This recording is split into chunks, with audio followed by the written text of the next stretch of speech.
Welcome to Town Talk, the official podcast of the town of Stephenville, where community conversations happen. I'm Marilee Joy-Castillo, Manager of Communications here at the town. This podcast takes place in the chamber of Town Hall, where we share updates, ideas, and information about what's happening in our community.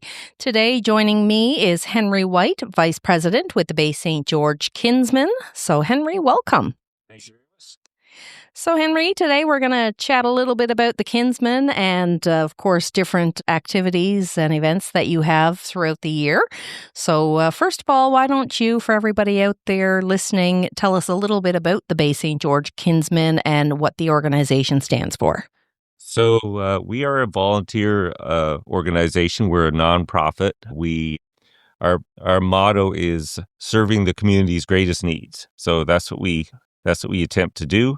We've been around for quite a while. We've been in the community here for over 40 years.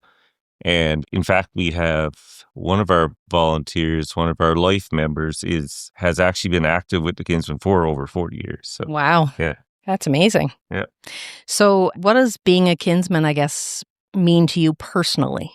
It's a good way to give back to the community. I think we're visible in the community with the things we do, and it's just a good feeling to be able to volunteer and do some good for people, and one thing our particular Kinsman Club aims to do is to mostly everything we do is for our community, so the Bay St. George area. That's right. Vast majority of our. That's right, because at one time, as we talked about just a few minutes ago, it used to be the Stephenville Kinsmen Club, but now you're actually the Bay St. George Kinsmen. Yeah, absolutely. Yeah. So as I mentioned, you guys have lots of events that you have going on throughout the year. I mean, people, of course, see you sometimes on the Gold Rush on Tuesday evenings. Yeah. And of course, one of the ones coming up very soon is the Santa Claus Parade, which you guys organize each and every year. And that's coming up on December 6th. December 6th, yeah. So why don't you tell us a little bit about, I guess before we get into the details about the parade, I mean, obviously, as I mentioned, there's so much planning and organizing that goes into the parade. Why don't you kind of give us a look at what happens on the inside prior to the parade? So we basically start planning for the parade in October. So we make a point to reach out to all the community groups and also all the organizations that serve the area as well. So Town of Stephenville, RCMP, all the schools, fire departments, search and rescue. We have a bunch of volunteers who help out with the parade as well. So we start planning we give out loot bags every year. So we start arranging for that to be assembled. And the last couple of years, we've been working with the Bay St. George YMCA. We use their space for the kind of the start and end of the parade. That's right, because last year you guys changed up the route a little bit. Yeah, because we had previously been with the Parish Hall, St. Stephen's. Yep. And so we switched to the YMCA. I think we just like the location's kind of a better area. I think for us, it's less busy during that time. And it seems like with the new route, I guess you cover a bit more of town than you normally would in previous years. Pretty much the same, though. Because before the parade would start kind of on the ramp. Mm-hmm. And it would go to the end of Main Street. And we're kind of doing the same. So I think for what people see, the parade's going to be much the same. Yeah, you just get that extra, I guess, residential area kind of in between where the parish hall would have been or is and where the overpass is. Yeah. Excellent. So is there any kind of new features or any surprises planned for this year's parade? I know if it's a surprise, obviously you're not going to talk about it here with us today, but anything with the parade that we might expect to see this year? Well, I'll just go over a couple things. Sure. So the theme of the parade this year is Merry and Bright with Kinsman Lights. So obviously it's a nighttime parade. So folks like daytime and nighttime. We like the nighttime because I think you can see all the lights on the floats, and I think it's kind of a little more magical at night when you can see all that stuff. It is. There's something about Christmas lights, even just sitting down in your living room during the holiday season and just with the lights going. It's just something I find that's got a calming effect, and it's just very magical. Yeah, it absolutely is. So if you don't mind, I'll just go through a few points. Absolutely. Yep. So we already talked about the date, December 6th. The parade will start at 6 p.m. That's when it'll actually leave and start going down the street. We welcome all floats, individual and business, and groups. So you don't have to be a business or a group if you want to put it on a float. If you're a family, an individual like you, you can all put it afloat. All we ask is that you contact us, email us at bsgkinsmen@outlook.com, or contact us on our Facebook page, and we can get you all the details that you'll need. So the floats will be lining up between 5:15 and 5:30 that evening, and right outside the YMCA. And then, like I said, hopefully the parade will start on time around 6 o'clock. And all floats will enter the parade lineup via West Street, Massachusetts Drive. Excellent. And I know that you usually have a sensory area so that when the parade first leaves the YMCA, why don't we talk about that for people who may have, sensitivities to lights and sounds and whatnot? Absolutely, yeah.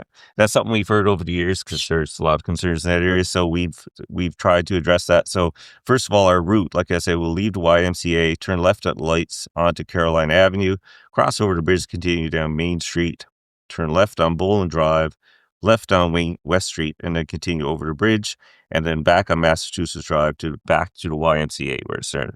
Right. The sensory-friendly zone, we've incorporated this for the last few years. Our aim is to show respect for persons with sensory processing challenges. The designated safe space is easy to remember. It's bridge to bridge. So Excellent. It's the overpass bridge by what used to be the co-op. Right. And as far as the bridge by McDonald's. Okay, So excellent. that's the sensory-friendly zone. So it's easy to remember. We ask all the participants in the parade to turn off all volumes, musics, props, horns, or flickering lights. And as soon as you go over McDonald's Bridge, then you can... Everything starts back up full on. Excellent. And I guess any reminders that you might have for residents who are going to be watching and families that are going to be out there watching, and just some kind of friendly reminders for them. Yeah, the main thing we want is for it to be a safe parade that people can enjoy. So we ask everybody to stay well off the street. We don't want anybody trying to throw candy out or anything like that, or interact with any of the participants in the parade. Just everybody stand back and enjoy the parade so we can have a good, safe parade. That's right. And if there is something, I guess some organizations may hand out things during the parade. And if that's the case, I guess they're all well informed and instructed. They'll come to you on the side of the road. Yeah, absolutely. If you're a group who's interested in doing anything, please message us first because, like I said, safety is the main concern with these things. So. Excellent. Yeah. So, and as you mentioned, the parade is December the 6th. And once we upload the podcast, we can actually put the contact information there as well for anybody who might want to reach out. And as you mentioned, if you're an individual, a business, organization, doesn't matter if you want to put in a float. Yeah. Just let us know. Let you know. Yeah. And of course, there's no cost or anything involved for them. So I know some parades there is a fee, but ours there's not. So we're lucky enough to be able to put one off without having a fee. So that's right. And I do believe, I don't know if you might not know this off the top of your head, but I know you guys do have some special awards that you present as well. Yes, we absolutely do. I do have some information on it somewhere. Yeah, because I know there might be for specifically around businesses or organizations or whatever the case might be. We give awards and prizes to 5 floats, basically. Okay. And that's best theme, best overall, best nonprofit, best commercial, and then there's a president's choice, which is separate from those things. Excellent. And of course, following the parade route, as you mentioned, you end off back at the Bay St. George YMCA where it starts. And that's where the families have a chance to go in and get a loot bag and see the special man himself. See the big guy. You can get your picture taken with the big guy, but we remind you that it's a photo op for you guys. We don't actually take photos. Right. It's up to the participants to take their own photos. But yes, Santa will be there. We're hoping to have some live music there this year. It'll be decorated. And we usually have somebody giving out hot chocolate as well as our loot bags that we give it for everybody 18 and under who wants a loot bag can have one. Excellent. So that's something to look forward to, and that's coming up very soon, December the 6th, just a couple of weeks away. And another big event that the Kinsmen do, of course, is the weekly Gold Rush fundraiser. So why don't you tell us a bit about that, because that has grown significantly from the very first one to now. Yeah, absolutely. I believe our first prize was $300 and something, and now we're up into 10,000. Now you're talking 10,000 roughly, right? Every week. Yeah. So yeah, that's something we've been at for quite a while now, and it's a great project because I think the community has really come on board with it. We have our live show every Tuesday evening on our Facebook page. If you want to look at it, it's actually BSG Gold Rush Facebook page, and our video will be live on that every Tuesday at 7 p.m. where you'll see Trevor and Ralph usually, but sometimes you might see me there as well. Yeah, and maybe some other Kinsmen. So it's a live draw, and it's kind of fun because we also talk about community events, hand out some little prizes, some trivia. So there's always lots to see and hear, and of course we do the draw. And so it certainly looks like you guys are having fun for everyone watching at home. Yeah, absolutely. It's just a lot of fun to host. And I know Trevor and Ralph and you, if you're filling in, tends to get into the spirit no matter what the season is, if it's Thanksgiving or if it's Easter or Christmas, whatever the case, whatever the holiday might be. Yeah, absolutely. Yeah. So, and how does one go about getting involved? Like if they're just hearing, oh, Gold Rush, I'm new to town, or I haven't heard of that before. Why don't you tell us a bit about how it actually works? So Gold Rush is a 50-50 draw, and at various locations around town, you'll see our drop boxes. They're the ones that say BSG Kinsmen on them, and there'll be stickers available. And at all our participating locations, there's cards available, so you can enter the draw.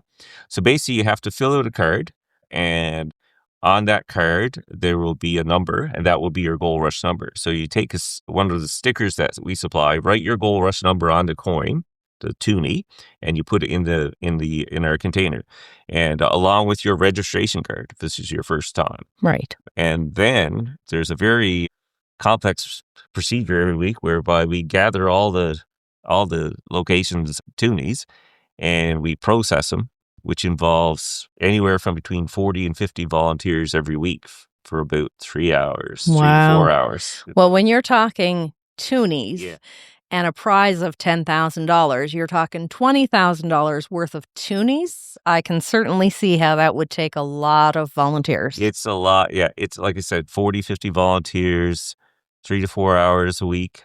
And that doesn't include what our behind the scenes work done by our other volunteers who answer questions about Gold Rush. They address everything that comes up on the Facebook page. They do a lot of the administrative work behind the scenes. So a lot of time goes into that as well. That's right, because there's a lot of rolling of these coins and stuff too to bring it to the bank. So and getting supplies and, like I said, making sure the stickers and yeah, it's a big process. It did indeed get very big, but we're really happy with it because it enables us to really, I think we're a lot more visible, staying in touch with the community, and we've been able to donate to a lot of worthy causes. That's right. And it sounds like if you can accomplish all of this in a period of 2 to 3 hours, it sounds like you guys are like a fine oiled machine. Yeah, it's the whole process. Yeah, we've got it hammered out pretty smooth now. So. Yeah, excellent. And as you mentioned, for anybody who's new to Gold Rush, after you fill out your card and you put your initial toonie in, every week, get your yellow sticker, write your number on it, underline it so that in case some of these numbers that might be with 1s and 8s, right, which can look the same if they're upside down, or 6s and 9s and whatnot. So it's a good idea to get into the practice of underlining. Make sure it's clear. And to write you don't clearly. Want to not win on something like that. Absolutely. Another thing that I'll point out, I won't go too much into stuff, but another thing I point out that sometimes people don't understand is that if you want to play more than one toonie, then you must get more than one registration. Right. Because the way the lottery works is that, so for every registered number we have, there's one ball in our bin. And if you ever watch the show, you've seen our bin. Excellent. Yeah. So if you play that more than once, you still only get one ball. You still only have one ball. So if somebody puts in 3 toonies thinking they're getting 3 chances, it doesn't work that way. No. So you have to register 3 cards if you want to play 3 times. So, right. But the number's good then indefinitely for as long as you want to use it. Yes, excellent. And as you mentioned, let's make sure that you clearly write it, because there's only so many digits that are out there, and the numbers only go so high. So if your ball is chosen, you want to make sure that you have that number written clearly on your toonie. Yes, absolutely. We spend a few bit of time every week trying to figure out writing and which way is up, and so How long do you know offhand? How long the Gold Rush has been? 7 years. Wow. 6, 7, 5. I was thinking 2, 3. Is it that long? Wow. Time flies, as they say, right? Yeah. And I noticed one of the other things that happens every Tuesday evening on your live draw. You mentioned about the community events. People can send in their event. If I have an event that's coming up and I want you guys to talk about it on the Gold Rush, how do I go about getting my poster to you? You could contact us at our on the Facebook page and let us know, and we'll let you know where to drop your ad up or where to send it. So excellent. And one of the other things is weekly donations. It seems that, of course, every week the Kinsmen are donating to some organization or some group. How does that get chosen, or anything in particular that you want to mention about that? So a couple of things. So first of all, our partner since the beginning of Gold Rush has been the theater festival. Right. So they a portion of the weekly earnings goes to the theater festival so they can do all the things they need to do to put off their great excellent shows they do every year. So that's part of it. The other part is we donate a lot to other local groups. So generally what these groups can do is send us correspondence and let us know what they're looking for and what their projects are that they're doing, and we have meetings every couple of weeks, and we get a lot of correspondence. We go through them. We try to help out whoever we can. Yes, and I'm sure you probably don't know it would be unfair of me to ask off the top of your head, how much do you think the Kinsmen have donated since the start? I don't know the exact number, but it's in the millions. Oh, for sure. It has to be. Yeah, because as you mentioned, it's grown. It's crazy, but... Yeah, but when you're talking 52 weeks of the year and donations every week, and some of those donations can be $1,000, $2,000, depending on what the situation is, right? Yeah. So we've given as much as $40,000, $50,000 to some projects that, like, for instance, the park in town, the Kin Square, that was one of our bigger donations. That's turned out to be a real nice thing. We've donated some equipment to the hospital here in town as well. Yeah, in Blanchbrook Park. Yeah. So lots of different things. So yeah.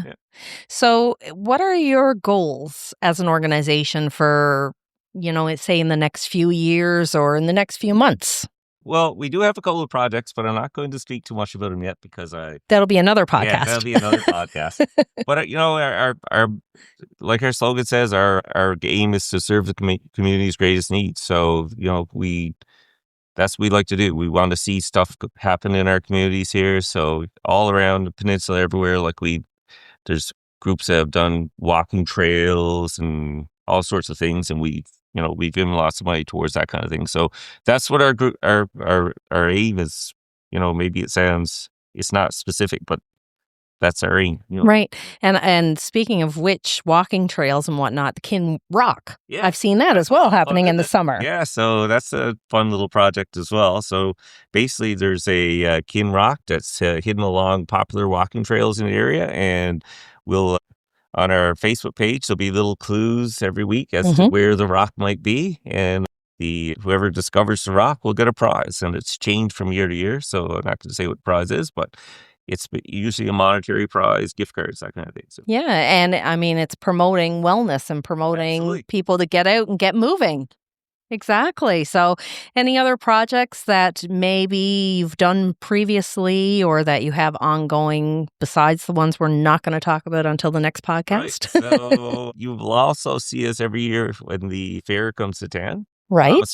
We always have a booth there, and we have a little wheel there that you can come bet a few dollars at. It's pretty small potatoes, but it's a lot of fun and people seem to enjoy it. So that's also one of our fundraisers we have. And I know Christmas Adventure as well. You guys usually have a booth set up at the Christmas Adventure on Main Street, and done that as, not as a fundraiser, but of course, giving out Actually, prizes. What we've done last years is we've just given away prizes. So no, like I said, no fundraising. Yeah. Just everybody can enter. We've also participated in the car show that happens, I believe, every second year. Yes, we usually every have second a booth summer. set up for that as well. So there's lots of things that we do, and we've got, like I said, we got some projects planned for a couple of big ones. So one of them alone will probably be a separate podcast. So. Excellent. Well, we're certainly going to look forward to hearing all about that when it happens. And as a group, you guys are certainly busy. Yeah, there's 9 of us, but we have a lot of volunteers helping out as well. So that's right.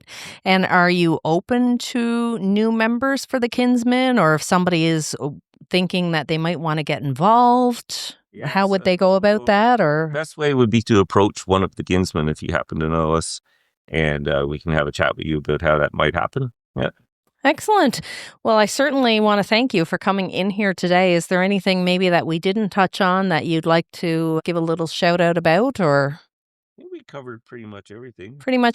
And come back for another podcast in the future, though. Absolutely. Yes, I can't wait to hear about these ongoing projects that you have, and I'm certainly very happy for you to come in today. And the parade, we want to give another plug again, coming up on December the 6th, starting at 6 p.m., and we will have that information posted on our intro for the podcast as well. So, Henry, thank you very much for coming in. I really enjoyed it. Thank you. So that concludes this episode of Town Talk. Thank you very much to Henry White for coming in and joining us here in Chamber today.